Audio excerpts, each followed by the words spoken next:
Let's welcome back our co-host. He is the owner of this establishment, Delegate Michael Hornby. Good morning, sir. Good morning, Rob. Happy Juneteenth. To you as well, and that means the stock market is closed today for the Juneteenth holiday. And Matthew Harvey, Jefferson County prosecuting attorney with no jurisdiction in Berkeley County whatsoever. Good morning. Yeah, I'm glad he mentioned Juneteenth. This is a great day to observe, have some remembrance and learn a little bit more about that issue. And I think it's really neat, the juxtaposition with West Virginia Day tomorrow, how there's definitely a connection that Juneteenth started with the Proclamation of Emancipation, but it took, 2 years for it to reach Galveston, Texas, I believe was the particular place, and on June 19th, 1865, and then Abraham Lincoln. Here's what you're looking for, sir. 1862. This was in our Today in History segment around 1862. 6:25 this morning. President Lincoln signs the Territorial Slavery Act of 1862, prohibiting slavery in all current and future United States territories. 1865, over 2 years after the Emancipation Proclamation, slaves in Galveston, Texas, officially informed of their freedom. The anniversary officially celebrated in Texas and other states as Juneteenth. On June 17 of 2021, Juneteenth officially becomes a federal holiday in the United States. It's happened kind of quickly, too. I think it was like June 18th they passed it, and the next day was the holiday, if I remember correctly. It was pretty quick. Yeah. Our guest in this segment is the Speaker of the House in the West Virginia House of Delegates, Roger Hanshaw. He joins us via telephone. Mr. Speaker, good morning. Thank you for being with us. Guys, good morning. I'm just sitting here soaking up the history lesson this morning. We probably left a lot out knowing you, Roger. Hey, we always leave it out, guys. History's written by those left around. History is, I think, for a lot of students, maybe their favorite subject in school because it's just so fascinating to learn about. And if you have a teacher who is creative in the way they instruct history, it can be one of the most fun classes you've ever had. If you have someone just that makes you memorize dates and such, that can be a drag a little bit sometimes. But I had a really good history teacher when I was in grade school who was very creative in teaching it, and he fostered a love of the knowledge of history. So thank you, Mr. Armand Del Duca. I am married to such a history teacher. Oh, very nice. That's what passes for a vacation in our household. We travel to sites on my wife's course syllabus so she can take photos of the sites where things happened, and then when she returns to the classroom in the fall, she can show photos of her standing in Westminster Hall to talk about William Wallace, or on the deck of the Eiffel Tower to talk about things visible from the Second World War, or on the beaches of Normandy to talk about D-Day. So those good teachers are out there. Well, that's cool. Yeah, just shout out to my grade school history teacher, Armando Del Duca. Nice Italian guy. Yeah. So you learned, or else? That was the theme of the school. Roger, let's talk about interim sessions coming up. What do we have planned for that? Well, this particular month, Rob, we're meeting off-site, so we do this twice a year. So we'll be meeting in the middle part of West Virginia this time. We'll be convening at Stonewall Jackson Resort, which is it's an interesting piece of property chosen for a reason. It's one of the examples of a public-private partnership between the state of West Virginia, the federal government, and a private developer, which have all come together to make that particular venue available for West Virginians. It's a facility that is ripe for hosting events of nearly every shape and size. And from that vantage point in the central West Virginia over 3 days beginning on Sunday, we'll be looking at some of the economic opportunities that are available in central West Virginia. We'll have a group of members out looking at the aviation industry at the Clarksburg Regional Airport to talk about what role aviation plays in the expansion of the state's economy. It's one of the fastest growing segments of our state's economy, so we'll be spending some time on that. We'll also be talking about cybersecurity and the role of the FBI Center in northern West Virginia as it relates to West Virginia's role in providing national security for the country and the world. Then we'll also do our regular business, so we'll have our regularly scheduled monthly updates from executive branch agencies. We'll check in on year-end budget numbers as we round out fiscal year 2025 here in 11 days and head into fiscal year 2026, and then make plans and preparations for the start of plans and preparations for regular session in 2026. This will be our first interim session to really get going since adjournment, and that's what we do. You mentioned aviation, and that fascinates me because Mr. Hornby came back from Ireland and was speaking in glowing tones about the possibilities of some aviation business with the nation of Ireland. Mike, if you want to recap a couple of those potential opportunities. Yeah, I mean, we obviously have some very, very great regional airports across, and I want to thank Roger for sending me on that trip. We got to meet with a number of companies and agencies that are looking or maybe deciding whether they want to relocate in West Virginia. So it was aviation is the fastest growing segment in my mind, and it looks to be a great future for West Virginia. It's really taken off. It really is. We had Nick Deal in yesterday from the local airport authority and just mentioned the possibilities there with hangars and whatever, and Nick was all ears on that one. So it's a fascinating matchup. You know, with the topography of West Virginia, to have that as a very fast-growing industry and one with a lot of potential in West Virginia is just, not something you would think about as an obvious choice, but it's remarkable. It's exciting. I mean, out here where it's flat, yes, but yes, you get past North Mountain, it gets a little different. Not as much, so yeah. So what guys, don't lose sight of what the aviation industry means across the entire value add chain. So, for example, in north central West Virginia, the real value add is maintenance. It's right. The ability to manufacture and maintain aircraft at our regional airports. When we think about the objects orbiting the Earth, almost all the metal that orbits the Earth was produced in Ravenswood, West Virginia. All the titanium produced there at one time originated from Ravenswood, West Virginia. When we think about the regional airports in our state and the magnitude of the runways we have, Martinsburg Airport has a longer runway than most commercial airports in America. So think about what that means from the perspective of landing large aircraft and the ability to do that cheaply, timely, and get them back into service from the perspective of doing maintenance. So what Delegate Hornby was in Ireland to do was meet with those who are in the business of maintaining and refurbishing and outfitting aircraft for commercial fleets. And those companies look to do that in an environment that is not only accessible but also affordable and conducive to their business model. If you have your choice between painting and maintaining a fleet of aircraft at the Martinsburg Regional Airport where you can take off and land with cheap landing fees on a schedule that meets your business model, or doing that at LAX in California where you're told when to take off and land and when you're told what the landing fees will be, I know what my choice would be, and that's what we're selling to the aviation companies. Yeah, like a 2.5-year wait to paint an airplane. I was just about to ask about that.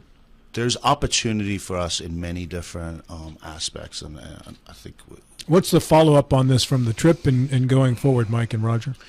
Well, we have, and I don't want to speak for Roger, but we have set up a number of meetings virtually with a number of ministers, a number of companies. I know there is a small delegation over in Paris right now talking to people.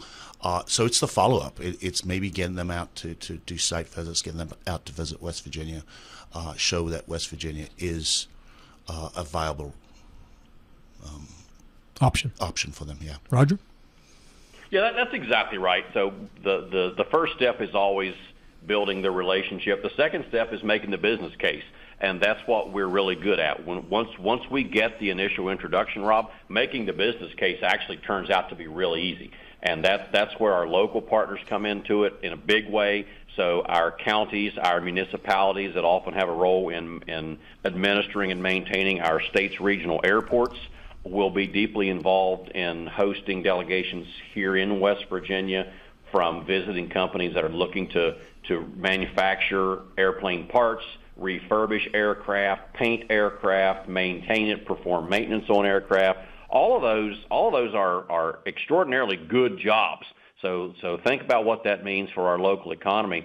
We are training pilots. We are training aviation mechanics here in West Virginia now. Marshall University is doing an extraordinary job with the Bill No Flight School, providing pilots and aviation mechanics. We really want to double down on that because we know it's already the fastest growing segment of the economy. We know it can be more than that, and we're going to double down on it. Roger Hanshaw is our guest. He is the Speaker of the House in the West Virginia House of Delegates. So in the last segment, we were talking with two members of the Berkeley County Board of Education, the president and the vice president. In regards to education, what is the big step that's next for the legislature to address education in West Virginia? Roger. Well, the initiative we have underway right now, Rob, is an evaluation of how we fund public education in West Virginia. So that's an area that hasn't been looked at under a microscope in a number of years. So we think it's time, and in fact we have thought it's time for a while. So we have an active review of our school aid funding formula in process right now, with the hope that we'll be able to act on that maybe later in the summer, or certainly be ready to act on it come regular session in January. Things change in West Virginia, and we know that many of our communities are border communities. The participants on this call know it far better than most of the state, and that dynamic creates interesting challenges that have to be thought through in terms of how we administer and deliver government services. So we've not comprehensively reviewed the state school aid formula in over a generation. We've made tweaks to it to accommodate specific circumstances and deal with specific developments in the law, but we've not comprehensively thought through how we fund public education in a generation. So we're prepared to undertake that later this summer and fall, and that will be a big deal. Do you have to make any changes? Or at least we believe it has the potential to be a big deal. We won't know till we get into the data. The data will answer the question for us. We're not going into it with preconceived expectations. Do you have to make any changes to the Constitution to make the broader changes you want to make? Likely not. That's not what we're talking about. We're talking about how do we fund it? What is the mechanism by which we properly fund the public schools in the state of West Virginia? Not the question of whether we're supposed to fund them, but how do we do it? Is there a way to not punish counties that have other ways of raising revenue that wouldn't adversely affect them on the school aid formula? Well, I certainly think so, and that invites another question that we have members actively engaged in trying to answer right now, Rob, and that's the question of what kind of autonomy are local entities, local political subdivisions of West Virginia, whether that's counties or cities or even school boards, what level of autonomy are they entitled to, both under the law and under public policy in West Virginia, to do things as they want? So one constant attention that exists here in the state capitol every year is the extent to which problems are dealt with as state-level problems versus the extent to which they're allowed to be dealt with in creative and inventive and patchwork fashion sometimes among the 55 counties and the hundreds of municipalities and cities across West Virginia. I tend to be of the mindset that local government ought to be empowered to make those kind of decisions. There are others who believe very differently. So that is a constant source of tension. But your question was, is there a way to do it? I think the answer is yes. The specifics of what yes means hasn't been nailed down. I asked the question, it's kind of 2 or 3 layered question on it, because there's so many things that affect the school aid formula. I don't understand all of them. I'm not even pretending to. But in Berkeley County, we have levies, we have excess levies. I don't think I ever got the language completely correct on which of those that we have. Mike, which do we have? We got both. We do have both? We got all of them. All the levies that we have them all. Because I thought I said one before and someone said, no, we don't have No, we got them all. All right. So, but regardless, and then let's throw in potentially in the future data centers, because that became a big issue here in Berkeley County and the money generated by those data centers. And the Senate Finance Chairman, Jason Barrett, said, listen, Berkeley County really never was going to net 100% of the property tax revenue because it would adversely affect the school aid formula. That seems counterintuitive to me, that the more successful a county is economically, the less it benefits from it. Well, I think what you're referring to is like the oil and gas counties. They don't get any money from the school aid formula because their property taxes are so high. They get all that money locally. Right. Is that what? That's what I'm referring to. Yeah. Which let's and this would have to change some things. But if a county is doing well economically, and because of that, it can afford to pay teachers. Let's take a border county like Berkeley or Jefferson County, and they can afford to pay teachers and staff more because of that. That should be something that's beneficial to the county, not something that gets subtracted from them because it affects their school aid formula.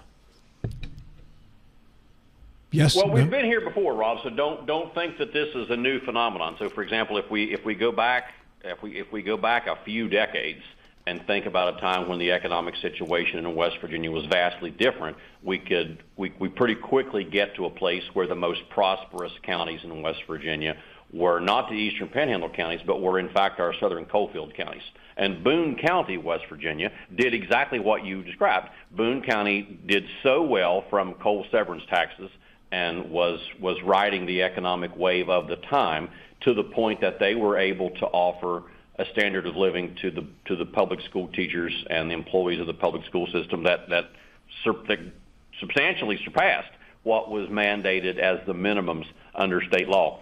But the county pretty quickly fell on hard times at the downturn of the coal industry, and the state of West Virginia, in fact, had to step in at that point and make sure that they were able to meet payroll. I was here in the legislature when we had to take that action. So to some extent, we're all in it together. And those who are doing really well today may not be doing really well tomorrow, and those who are suffering today may be the most prosperous counties tomorrow. So one of the things we have to do here is strategize for the long term. I've heard it said before that the greatest form of leadership is being able to conceive of the welfare of an organization beyond the time with which you'll be associated with it. That's the strategy that I try to take here. How do we position, or how do I position my vote such that I'm looking out for the good of the state of West Virginia past the time in which I'll be casting votes to decide how to lead it? That's a long-winded answer to your question, but the short answer is I think we're all in it together, and we have to plan for how we take care of each other. Matt Harvey. Mr. Speaker, good morning. Officially, so this would be the legislature's and our new governor Morrissey's first interim since he's been in office.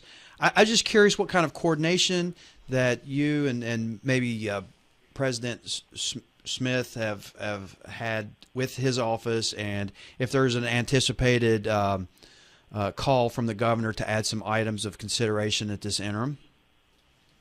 So we talk with him all the time, Matt. Good question. For those who don't know, for those listeners who may not be familiar with our interim process, it's really a time for our members to learn about what's going on across the government and study issues that might warrant attention at a regular session of the legislature when we reconvene in January. So when our legislature meets for interim meetings, they're usually 3 days long, and they're typically are joint meetings. So the House and Senate members meet jointly to hear reports from the executive branch agencies, to study topics that are timely and that are of interest to things going on in the state of West Virginia. And that always, by necessity, involves the executive branch, Matt. It always involves the Department of Revenue updating members on where we are with revenue collections. It always involves the various cabinet-level agencies briefing us on needs that they've encountered since the last time that we were together. And we will do that again this month.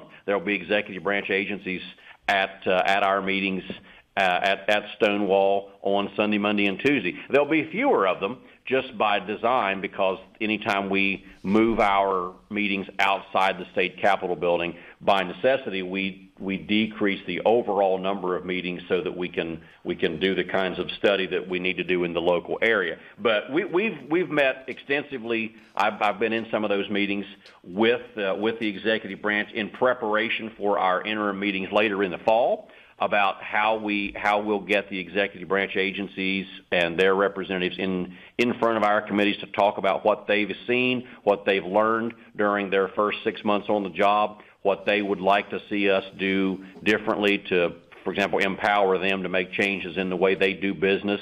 By then, they will have had an opportunity to have gotten their feet under them, to have seen the things that are going on in their agencies.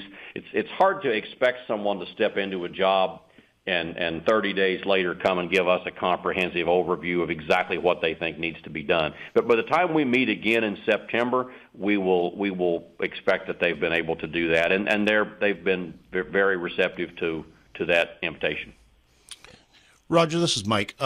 Speaking of interims, I know I didn't realize how much work actually happened outside of session. Can you speak to what you have enabled or asked your chairs to work on over the when we're not in session, over the thing, and have you heard from the governor about a special session? Yeah, happy to talk about all that, Mike, and it's really important because it underscores how the legislature does business. So for anyone who believes that the work of the legislature is confined to the 60 days in January, February, and March each year, you'd be surprised to learn that that's just when the decisions are finalized. The actual work leading up to what goes into a decision about public policy for the state of West Virginia very often happens during the spring, the summer, and the fall, when we're doing the research, when we're meeting with constituents, when we're taking tours, when we're hearing from the executive branch, and taking what we learn and drafting that into budget proposals and draft bills that we then take up for consideration in January. And that's where the interim meetings become critical. Now, what we've asked our committees to do is to really drive that process for us. So this year, for example, we've asked all of our committee chairs to be in touch with their executive branch counterparts. So, for example, our Committee on Judiciary, we've asked our Committee on Judiciary to extend the invitation to all of the agencies that are within its jurisdiction. So think about the Department of Homeland Security, the Department of Corrections, the Parole Board, the court system, all the things that touch the judicial system, and work with them to specifically ask the question of what are you learning, what's been different that you didn't expect after your first 6 months on the job, and from that, how do we as the legislature support either what you're doing, or if you're not doing the job as we had perhaps intended it, we're going to create an opportunity for us to give you feedback and input on, now here's what we actually meant when we passed that law. Here's what we actually meant when we made that appropriation. And then let's work together to figure out how to do what the people's representatives agreed they wanted done. So that's what goes on. That's what we'll be doing throughout the rest of the year. The governor and his team and I've talked regularly. I mean, we do talk regularly, but the governor has said repeatedly that the Public Employees Insurance Agency and the school aid funding formula are two priorities of his that he would like to see us address timely. We share that priority, as you know, Mike. Those are things we've talked about here in the Capitol at some length. But we've all agreed that there's no reason to convene the legislature in any kind of extraordinary session unless there's an actual decision about what we're going to take up and do. So, for example, what's unproductive and what we should never do is just convene the legislature to say, okay, let's work on this. The time to do that is in the regular session. Extraordinary sessions are for the purpose of coming in to enact a limited decision-making process and then getting back home. So when we are ready, we'll be ready, and until we're ready, we won't convene. And the governor shares that view just like we do. And that will take us to the end of our time. Speaker Roger Hanshaw, thank you so much for joining us this morning. Okay, gentlemen, have a great day. Thanks a lot. You Thanks, too. Take Roger. care.